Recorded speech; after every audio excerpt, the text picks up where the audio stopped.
Gotta make sure the Tamagotchi is fed and happy before we start a video. Yeah, great way to introduce yourself to people who haven't seen videos from you. Talk about your Tamagotchi.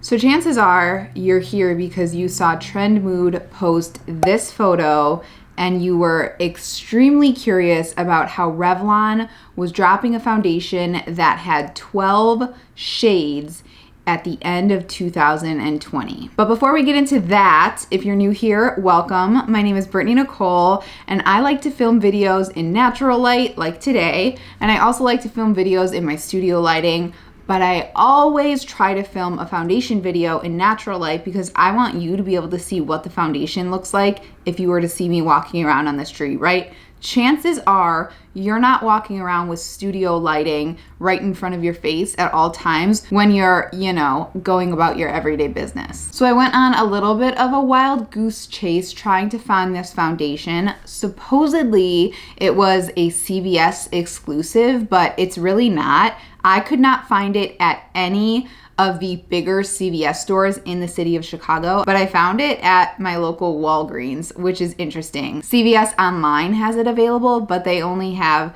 6 shades. So before I talk too much trash about that, supposedly this is supposed to be an adaptable shade range. So because it's, a very liquidy, lighter kind of formula, it's supposed to be a little more adaptable in the sense you can get away with not having your perfect shade match. I guess that's the theory behind it. Regardless of that, the shade I picked up is 150 Buff and it doesn't match me. Big surprise. It's too light, which is interesting because the bottle definitely looks like it would be for me, but it isn't. So I have been wearing this for about 8 hours today, so I have a pretty good understanding of what I think of the foundation. I'll just tell you right now, within the first 5 seconds of applying it to my face, I didn't like it. It does have SPF 35. It has a natural finish.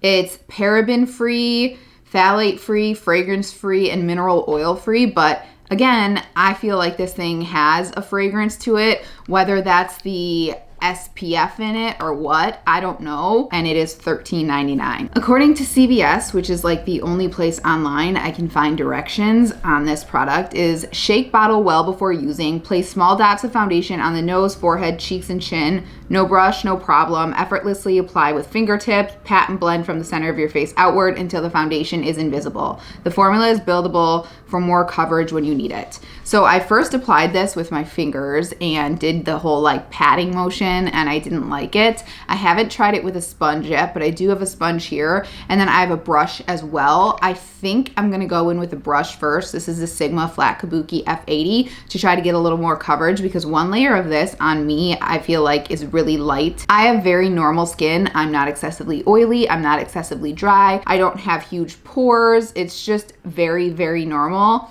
Supposedly this has a natural finish, but I feel like this is matte, at least on my skin. I did put on my Milani Soft Focus Glow Primer, so I'm hoping it gets me a little more of a dew, but yeah, if you couldn't tell, I'm not a real big fan of this so far. So I'm gonna go ahead and shake this up and apply it because that's probably why you're here. This is what the bottle looks like. Reminds me of like a MAC face and body kind of situation. So I'm just gonna go ahead and do a little of this, see how liquidy it is. I'm a little bit scared actually to go on the other side. Whatever, we'll just try it. I'll look like a clown crying or something like that.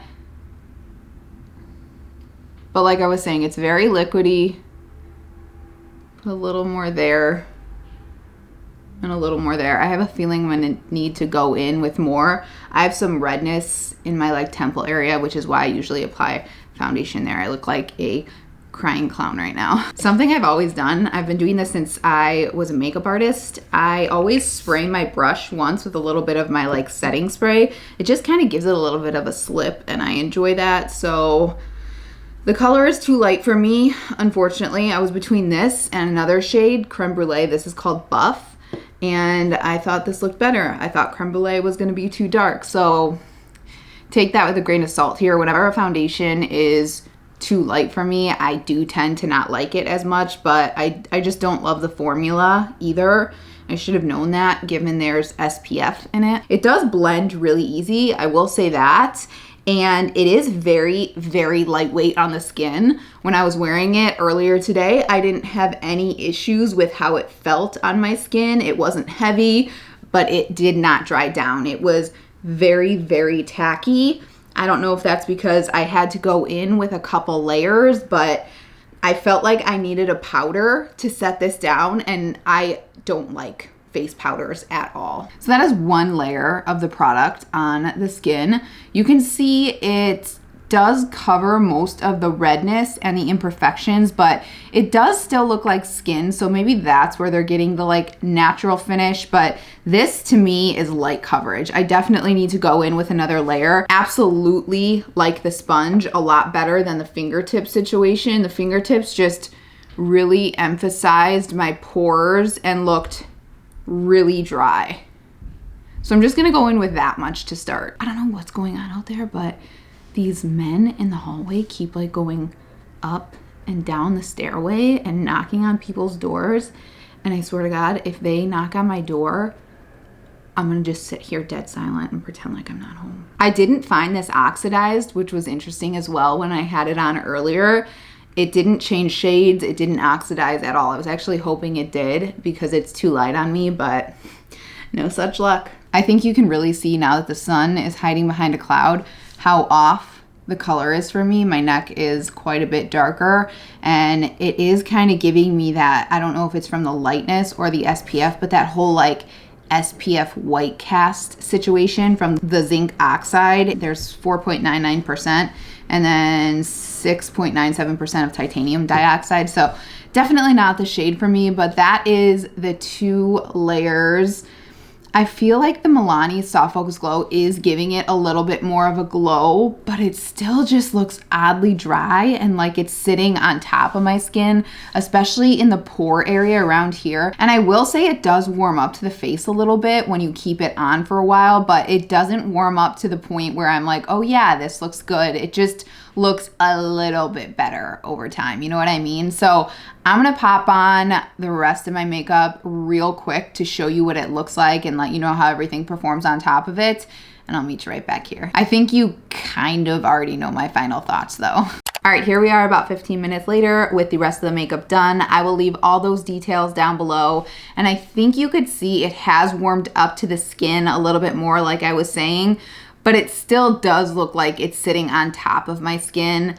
Would I feel fine going out like this? Absolutely. Would I grab for this foundation again to go out? Absolutely not. It's just not my favorite. But I always say this, what works for me might not work for you, and what works for you might not work for me. I also set it with my ColourPop Pretty Fresh Hydrating Setting Mist, and I think that helped a lot.